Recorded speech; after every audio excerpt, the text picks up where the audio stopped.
44. 요셉의 은잔.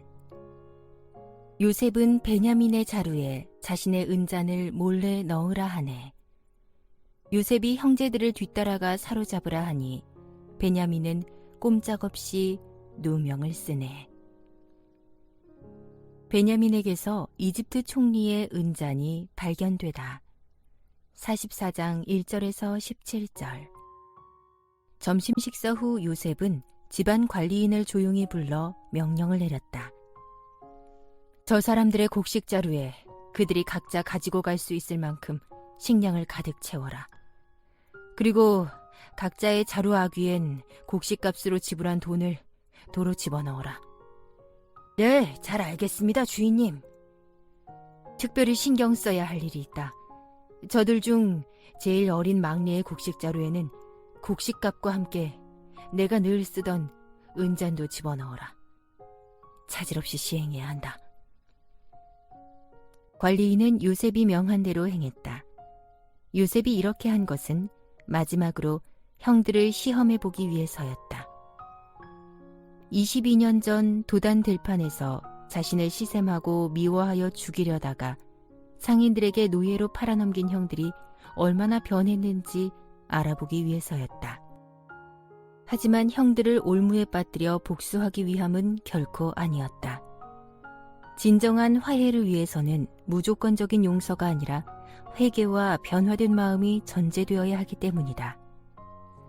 형들이 자신에게 저질렀던 옛일을 회개하고 이제는 새 사람으로 변화되었기를 진정 바라고 기대했다. 요셉은 친동생 베냐민을 통해 형들의 마음을 알아보려고 계획했다. 베냐민은 아버지 야곱의 사랑을 한몸에 받고 있을 것임에 분명하다. 예전에 자신이 그렇게 사랑을 받았던 것처럼. 그런 베냐민을 두고 형들이 예전에 자신에게 했던 것처럼 시기와 미움을 갖고 있는지 확인하고 싶었던 것이다. 다음 날 동틀 무렵, 야곱의 아들들은 각자의 나귀에 식량을 가득 싣고 가나안 집을 향해 바삐 길을 떠났다. 아우들아, 서둘러 가자. 이렇게 모든 일이 예상보다 훨씬 순조롭게 풀렸으니 조금도 지체하지 말고 이집트를 빨리 벗어나자. 맏형 르우벤은 마음이 조급했다. 행여 무슨 변수라도 생길까봐 서둘러 움직였다. 아우들도 어서 빨리 이집트를 벗어나 헤브론 장막으로 돌아가고 싶었다. 막내 베냐민을 보내고 하루하루 염려와 근심으로 지새울 아버지를 생각하며 어서 돌아가 기쁜 소식을 전하고 싶었다. 형제들은 같은 마음으로 서둘러 발걸음을 뗐다. 형들이 성문 밖으로 나가 그리 멀리 가지 않았을 때 갑자기 뒤쪽에서 말발굽 소리가 요란하게 들려왔다.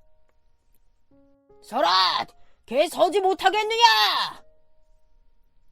형제들이 놀라 뒤돌아보니 이집트 총리의 관리인이 군사들을 이끌고 추격해오고 있었다. 물론 모든 것은 요셉의 계획이었다. 요셉은 자기 집 관리인에게 형들에게 해야 할 말까지 일러준 상태였다. 이런 배은망덕한 자들 같으니라고. 우리 주인님께서 그렇게도 잘 대해주었는데 너희들은 어째서 선을 악으로 갚는 게냐? 마른 하늘의 날벼락 같은 소리였다. 아니, 관리인님, 지금 무슨 말씀을 하시는 것입니까? 형제들은 놀라 어리둥절한 표정으로 반문했다. 너희는 어쩌자고 겁도 없이 우리 주인님이 아껴 쓰시는 은잔을 훔쳐갔느냐? 그 은잔은 주인님께서 마실 때도 쓰고 점칠 때도 쓰시는 아주 비싼 잔이다. 그런 귀한 것을 훔쳐가다니 정말 못된 놈들이로다. 이집트를 비롯한 중근동 지역에서는 왕이나 고관이 자신의 잔이나 그릇으로 나라 및 개인의 길흉화복을 점치던 관습이 있었다. 점치는 그릇이나 잔에 물을 붓고는 거기에 보석을 빠뜨린다. 그 보석을 햇빛에 비추어 나타나는 색깔이나 모양을 보고 점을 쳤다. 따라서 이토록 중요한 물건을 훔치는 행위는 국가기밀을 탐지하는 정탐꾼 못지않게 엄벌로 다스려졌다. 관리인은 요셉이 시킨 대로 형제들에게 호통을 치며 다그쳤다. 형제들은 참으로 어처구니 없고 억울하다는 표정을 지으며 말했다. 나리, 그게 대체 무슨 말씀입니까? 맹세코 우리는 그런 짓을 하지 않았습니다. 지난번 곡식 자루에 들어있던 돈까지 그대로 가져와서 나리께 드리려 하지 않았습니까? 그런데 우리가 어째 나리의 주인님 댁에서 은잔을 훔칠 수 있단 말입니까? 세상에 말도 안 되는 소리입니다. 분명 무슨 오해가 있을 것입니다. 아니다. 점심 식사 때까지만 해도 은잔이 그대로 있었는데 너희가 주인님 집을 떠나면서부터 없어졌다. 형제들은 서로를 바라보았다. 모두가 어이없다는 표정이었다. 누구도 그럴 사람이 없었다. 분명 오해라고 확신했다. 나리, 저희는 절대로 아닙니다. 만일 저희 중에서 누구라도 그 은잔을 훔친 사람이 있다면 그를 죽이셔도 좋습니다. 뿐만 아니라 우리 모두가 나리님의 종이 되겠습니다. 좋다. 그러면 너희 말대로 하겠다. 그러나 만일 뒤져서 은잔이 나오면 모두가 종이 될 필요까지는 없다. 은잔을 훔친 그 사람만 종으로 삼겠다. 다른 사람들이야 죄가 없으니 집으로 돌아가도 좋다. 네, 좋습니다. 저희들 짐을 살펴보십시오. 형제들은 짊어지고 있던 곡식 자루를 주저함 없이 땅바닥에 내려놓고 각자 자루를 묶은 끈을 풀었다. 관리인이 이끌고 온 군사들은 가장 연장자인 르우벤의 자루부터 샅샅이 뒤지기 시작했다. 르우벤의 자루에서는 은잔이 나오지 않았다. 그 다음에는 시므온, 레위, 유다, 단, 납달리, 갓, 아셀, 이사갈, 스불론 순으로 자루를 뒤졌다. 그래도 나오지 않았다. 이제 막내 베냐민의 자루만 남겨두었다. 형제들은 그것 보라는 식으로 득의만만한 표정을 지었다. 한 군사가 막내 베냐민의 자루를 뒤졌다. 그때였다. 여기 있다! 주인님의 은잔이다! 군사가 손에 은잔을 들고 크게 외쳤다. 분명 이집트 총리가 쓰는 은잔이었다. 그 은잔이 베냐민의 곡식 자루에서 나온 것이다. 아니 어떻게 이럴 수가. 베냐민의 자루에서 은잔이 나오다니. 하필 막내의 자루에서. 형들은 깊은 탄식을 쏟아내며 절망했다. 베냐민은 영문을 모른 채 어안이 벙벙한 표정으로 어쩔 줄 몰라 했다. 아닙니다. 저는 훔치지 않았어요. 정말이에요. 정말로. 사색이 된 베냐민이 말까지 더듬거리며 부인했다. 하지만 관리인은 베냐민을 즉시 체포했다. 형제들은 각자 자기들의 옷을 찢고 울었다. 막내가 호기심에 은잔을 자루에 담았나 보다. 이를 어쩌면 좋단 말이냐. 아무것도 모르는 형들은 그렇게 생각했다. 그나저나 이제 선택의 기로에 놓였다. 형들은 베냐민을 탓하며 모든 책임을 막내에게 떠넘기고 자신들은 그 자리에서 벗어나 집으로 돌아갈 수도 있었다. 아니면 베냐민과 생사를 같이 할 수도 있었다. 22년 전 도단 들판의 형들 같았다면 두말할 것도 없이 베냐민을 버리고 집으로 돌아가는 길을 선택했을 것이다. 그러나 이번에는 달랐다. 형들은 베냐민과 생사를 함께 하기로 마음먹었다. 그들은 각자의 나귀에 도로 짐을 실었다. 근심 가득한 얼굴로 체포되어 끌려가는 베냐민을 뒤따라 다 함께 성으로 되돌아왔다. 이집트 총리는 초조하게 기다리고 있었다. 형제들이 총리 앞에 엎드려 절했다. 그러자 요셉이 성난 목소리로 형제들을 꾸짖었다. 참으로 그대들은 겁이 없는 자들이로다. 어쩌자고 이런 못된 짓을 저질렀느냐. 나 같은 사람이 너희들의 얕은 수작에 속아 넘어갈 줄 알았더냐. 점을 쳐 도둑을 잡아낼 줄 몰랐단 말이냐. 형제들 중 넷째 유다가 앞으로 나섰다. 총리님, 저희는 입이 10개라도 드릴 말씀이 없습니다. 감히 무슨 말씀을 드릴 수 있겠습니까? 그런 죄를 저지르지 않았다는 것을 어떻게 증명할 수 있겠습니까? 하나님이 저희 죄를 이렇게 들추어내시니 저희들은 모두 총리님의 종이 되겠습니다. 은잔이 나온 막내뿐 아니라 우리 모두가 기꺼이 총리님의 종이 되겠습니다. 이런저런 구차한 변명이 없었다. 죄를 인정하고 순순히 운명을 받아들이겠다는 태도였다. 특히 하나님이 자신들의 죄를 들추어냈다는 말은 지난날 요셉에게 지은 죄값을 이제라도 달게 받겠다는 뜻이 내포되어 있었다. 요셉이 그걸 못 알아들었을 리 없다. 그러나 모른 체하며 짐짓 말했다. 아니다. 그럴 필요까진 없다. 나는 내 은잔을 훔쳐간 자만 종으로 삼을 것이다. 다른 사람들은 그냥 집으로 돌아가라.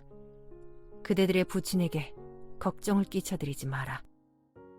요셉은 형들을 시험한 것이다. 형들이 자신들과는 상관없는 일인 양 막내 베냐민만 남겨두고 집으로 돌아갈 것인지를 알아보고 싶었다. 유다가 베냐민을 위해 탄원하다. 44장 18절에서 34절. 그때 야곱의 넷째 아들 유다가 형제들을 대표해서 앞으로 나섰다. 표정은 비장했고 목소리에는 진심이 묻어났다. 유다는 은잔에 대해서는 일절 언급하지 않았다.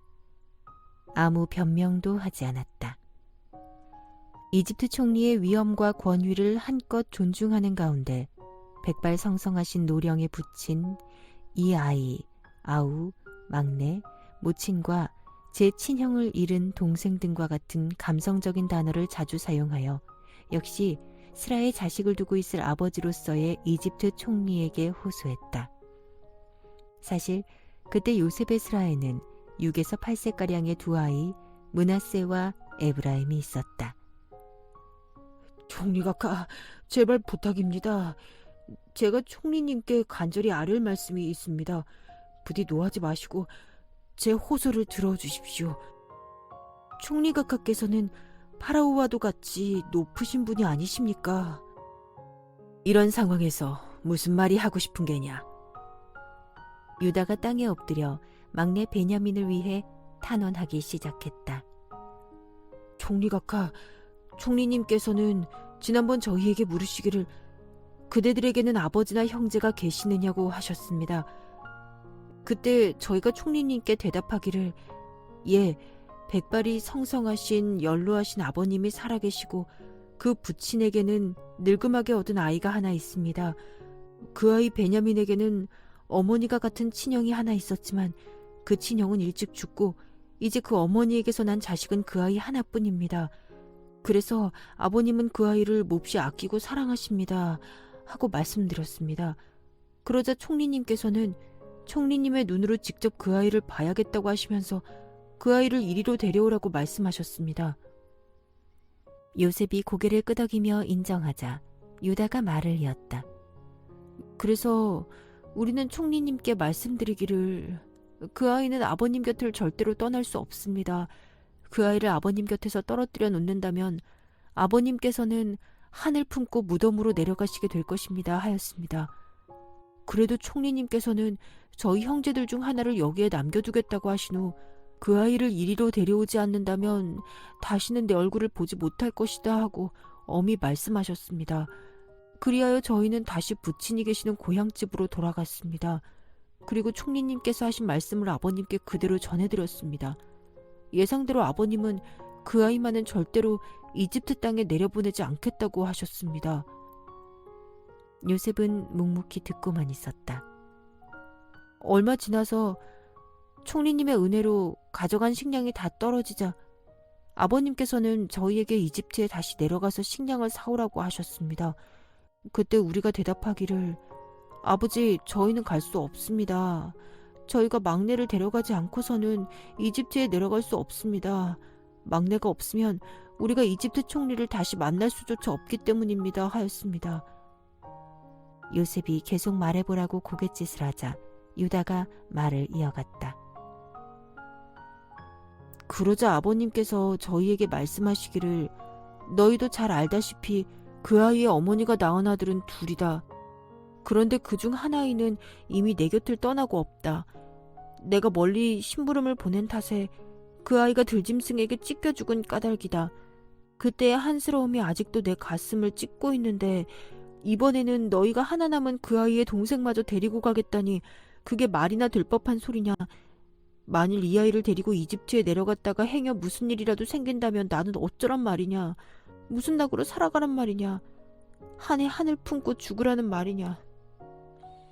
백발성성한 내가 견딜 수 없는 고통과 슬픔을 짊어지고 무덤으로 내려가는 꼴을 너희가 정녕 보려고 그러는 게냐 하고 말씀하셨습니다. 요셉은 그 말을 듣는 동안 울컥하고 눈물이 터지려는 것을 간신히 참고 있었다. 유다는 총리를 정면으로 올려다보았다. 제발 진심을 알아달라는 간절함이 배어있다. 그러하오니 총리각하, 이제 저희가 아버님이 계신 고향집으로 돌아갈 때 그 아이 베냐민을 데려가지 않는다면 어떻게 되겠습니까? 늙으신 아버님의 인생은 그 아이가 전부입니다. 그 아이 없이는 한시도 살아갈 수 없는 분입니다. 그 아이의 생명은 곧 아버지의 생명과 연결되어 있습니다. 그러므로 저희가 돌아갈지라도 그 아이가 없다는 것을 아시게 되면 아버님은 충격을 받아 당장이라도 피를 토하고 죽고 말 것입니다. 그렇게 되면 저희는 백발성성하신 부친께 큰 고통을 안겨드린 천하의 불효자식들이 되고 맙니다.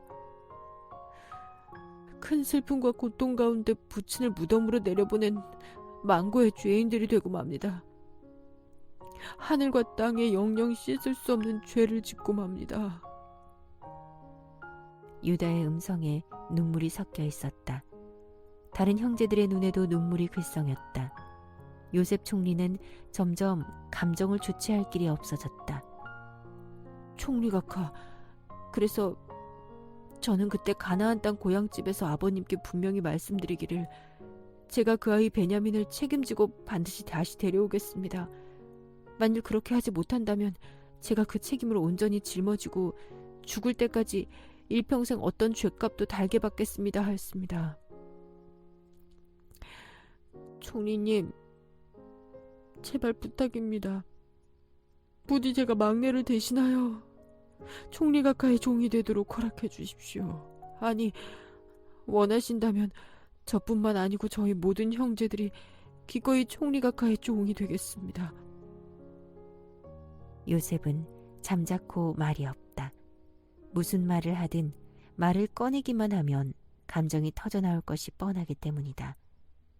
형제들은 간절한 눈으로 모두 총리에게 집중한다. 그러하오니 총리각하, 제발 이 아이만은, 저희 막내 베냐민만은, 부친이 목숨처럼 아끼고 사랑하는 이 아이만은 태어날 때부터 제 어미를 잃고 친형조차 일찍 떠나보낸 저희 동생만은 부디 집으로 돌려보내시어 백발이 성성하신 아버지 품에 안기도록 해주옵소서. 어찌 이 아이를 여기 홀로 남겨두고 저희만 아버님께 돌아갈 수 있겠으며 어찌 저희만 저 사랑하는 아이 곁을 떠나 한 발자국인들 여기서 움직일 수 있겠습니까? 늙으신 아버님께 닥칠 끔찍한 일이 두려워서라도 이 자리에서 죽을지언정 차마 그리할 수는 없습니다. 이 자리에서 죽을지언정. 그 대목에서 유다는 끝내 눈물을 터뜨리고 만다. 다른 형제들도 울기 시작한다. 사랑하는 동생 베냐민도 눈물을 흘리고 있다. 요셉 총리는 그대로 참고 있으면 가슴이 터질 것만 같다. 이를 어쩌면 좋을꼬. 총리각하, 그러하오니 제발 이 아이만은, 부디 저희 사랑하는 막내 베냐민만은 꼭 돌려보내 주십시오. 오늘도 저 헤브론 골짜기에 장막 밖에 서서 한숨과 눈물 지으며 이제나 저제나 이 아이를 손꼽아 기다리고 계실 그 아이의 아버지 품에 돌려보내 주시옵소서. 부디 하이 같은 은혜와 자비를 베푸셔서 이 아이만은 제발 제 집, 제 고향, 제 부친에게로 돌려보내 주옵소서. 총리각하. 야곱의 아들들이 일제히 부르짖는다. 은혜를 베풀어 주소서. 이 아이를 돌려보내 주소서.